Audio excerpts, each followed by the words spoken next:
سورۃ العادیات بسم اللہ الرحمن الرحیم والعادیات ضبحا فالموریات قدحا فالمغیرات صبحا فاثرن به نقعا فوسطن به جمعا۔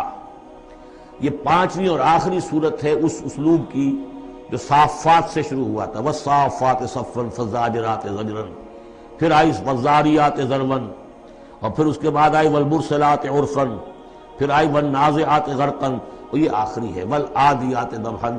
اور ان قسموں کے بارے میں بھی اجماع ہے، ان کے معنی میں کوئی اختلاف نہیں ہے۔ وہ گھوڑے کے جو دوڑتے ہیں ہانپتے ہوئے، قسم ہے ان گھوڑوں کی، یا گواہ ہیں وہ گھوڑے جو دوڑتے ہیں ہانپتے ہوئے۔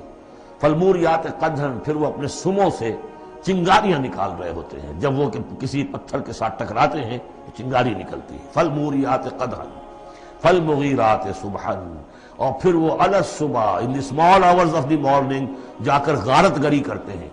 یہ عربوں کا جو کلچر تھا، ان کی جو تہذیب تھی، لوٹ مار، اور لوٹ مار کے لیے ان کا وقت مقرر تھا small hours of the morning, جبکہ بہت سکون سے لوگ سوئے ہوئے ہیں، ٹھنڈی ٹھنڈی ہوا چل رہی ہوتی ہے، بہت ہی مریض کو ساری رات بھی اگر نیند نہ آئی ہو تو اس وقت آ جاتی ہے، وہ وقت ایسا ہوتا ہے۔ اس میں جاتے تھے وہ برق رفتاری کے ساتھ گھوڑوں پر جا کر لوٹ مار کیا، قتل کیا، اور پھر بھاگے وہاں سے۔ یہ ان کا عام جو ہے کلچر ہے، لیکن اس میں استعمال کون ہو رہا ہے؟ گھوڑا۔ اچھا، یہ گھوڑا جو ہے پھر ان کی جنگوں میں بھی استعمال ہوتا تھا، جبکہ آمنے سامنے جنگیں ہیں، وہ جنگوں کے اندر جاتا تھا، حالانکہ اس کی تو کسی سے لڑائی نہیں ہے، وہ صرف اپنے مالک کی وفاداری کر رہا ہے، جو اسے کچھ کھلا دیتا ہے، کوئی دانہ ڈالتا ہے، کوئی کبھی اس کے جو ہے وہ مالش کر دیتا ہے، اس کا اتنا وفادار ہے کہ فرمایا فالمغیرات صبحا فاثرن به نقعا، اور پھر جا کر وہ گرد اٹھاتا ہوا دوڑ کر جاتا ہے فوسطن به جمعا، اور جمعیت کے اندر گھس جاتا ہے۔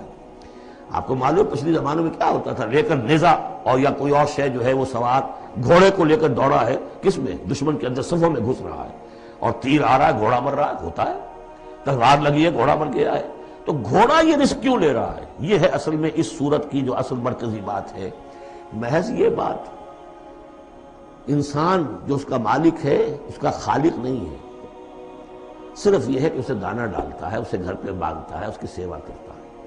اس صرف دانہ دینے اور سیوا کرنے پر اس کے اندر اتنی وفاداری ہے کہ وہ اپنے مالک کی ذرا سی ایڑ کی تھوڑی سی اس کا اشارہ ہوتا ہے اور ہوا کی طرح بات کرتا ہے، جہاں اس کو حکم ہوتا ہے وہ دوڑتا ہے، اپنی جان جوکھوں میں ڈالتا ہے۔ اب فرمایا ان الانسان لربہ لکنود، لیکن یہ انسان اپنے رب کا بڑا ناشکرا ہے۔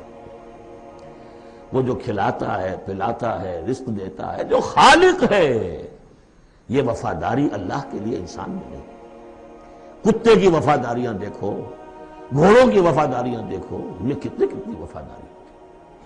والعادیات ضبحا فالموریات قدحا فالمغیرات صبحا فاثرن به نقعا فوسطن به جمعا ان الانسان لربہ لکنود۔ کنٹراسٹ، ایک اس کا طرز عمل ہے، ایک اس انسان کا طرز عمل ہے۔ وَإِنَّهُ عَلَىٰ ذَلِكَ لَشَهِيدٌ بَلِ الْإِنسَانُ عَلَىٰ نَفْسِهِ بَصِيرًا، سورہ قیامہ میں جو ہم نے پڑھا ہے اسے خود بھی معلوم ہے کہ میں ناشکری کر رہا ہوں۔